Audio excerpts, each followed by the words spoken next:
आज का ये जो खूबसूरत अन्नदान सम्मान समारोह किया गया, इसकी प्रेरणा भी आप लोगों से ही हमें मिली।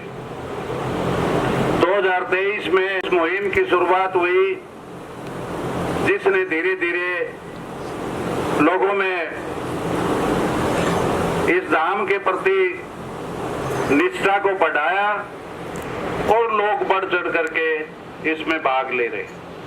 जिन जिलों ने अच्छा काम किया है वो जिले की कमेटी बधाई की पात्र हैं, और जो इस वर्ष अच्छा काम नहीं कर पाई उनको ये उनसे प्रार्थना है, निवेदन है कि वो भी इन काम करने वाली कमेटियों का अनुसरण करते हुए अगले वर्ष इनके बराबर में खड़ा होकर के इस अन्नदान मुहिम में भाग ले।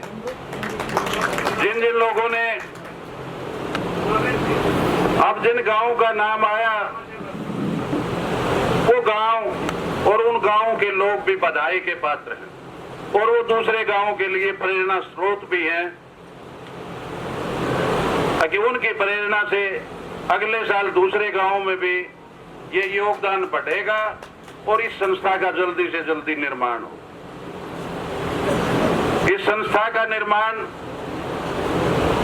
की सोच कैसे उपजी? जब 2017 में आरक्षण आंदोलन के बाद आप लोगों की जीत हुई और सरकार ने हार मानते हुए, आपकी मांगों को मानते हुए आपसे समझौता किया और लिखित में वायदा किया कि हम आपको आरक्षण भी देंगे, आपके बच्चों के ऊपर लगाए हुए मुकदमे भी वापस लेंगे, और जो आंदोलन में शहीद हुए थे उनके परिवारों को नौकरी भी देंगे और घायलों के इलाज की भी मदद करेंगे। ये समझौता होने के बाद एक ये विचार आया, समाज के प्रबुद्ध लोगों ने सोचा कि हमारे पास कुछ पैसा था, जो आप लोगों ने भंडारे चलाने के लिए जो धरने चल रहे थे उसमें भंडारों के लिए जो पैसा दिया था, उस पैसे का एक उचित प्रयोग हो और समाज में कहीं विवाद पैदा ना हो, और बच्चों के भविष्य के लिए एक ऐसी संस्था का निर्माण किया जाए जिसमें जाट समाज के बच्चों को आने वाले पीरियड में कोचिंग की, कौशल विज्ञान की, खेलों की सुविधाएं प्रदान की जाए। उसके लिए इसकी 2017 में नींव रखी गई। 2018 तक इसका कार्य बड़े सुचारू रूप से चला। 19 में कोरोना के कारण बंद हुआ, 20 में दोबारा शुरू हुआ तो किसान आंदोलन की शुरुआत हुई। किसान आंदोलन में भी वही लोग थे जो इसमें काम कर रहे थे। 13 महीने ये बंद रहा। उसके बाद पुनः आप लोगों ने उसी गति, इतना जल्दी निर्माण करेंगे उतनी जल्दी हम यहाँ से हमारी जो बेसिक मांग है, हमारी जो मुख्य मांग है, हमारी जो मुख्य जरूरत है समाज की, वो है आरक्षण।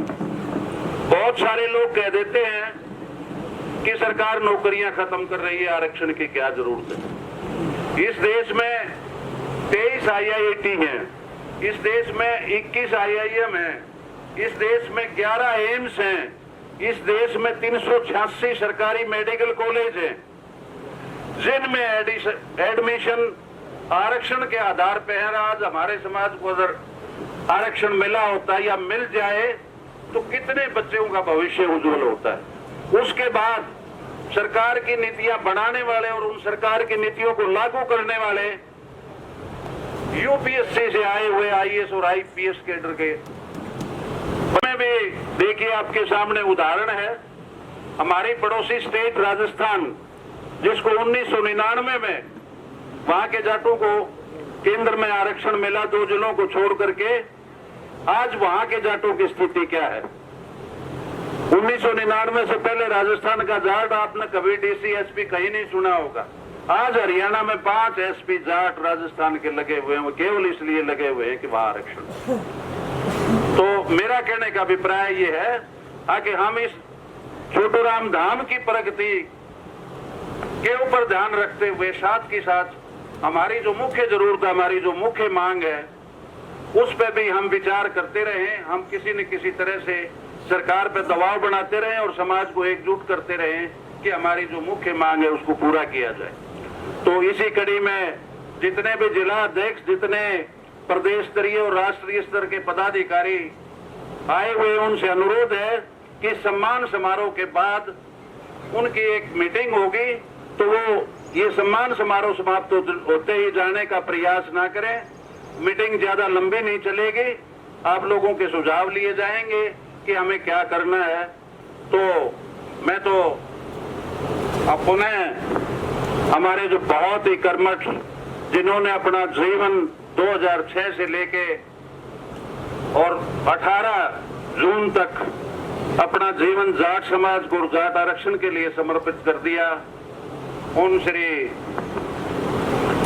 पूनिया जी के लिए, महेंद्र सिंह पूनिया जी को पुनः श्रद्धा सुमन अर्पित करते हुए अपनी बात समाप्त करता हूं और आप सबने का पुनः धन्यवाद करता हूं कि आपने इस अनुदान मुहिम में इतना बढ़िया योगदान किया। अनुदान करने वालों का भी धन्यवाद और जिन्होंने उनको प्रेरित किया और उसके लिए उस योगदान को इकट्ठा किया, उनका भी धन्यवाद। आप सबका बहुत बहुत धन्यवाद। जय छोटूराम, जय जाट।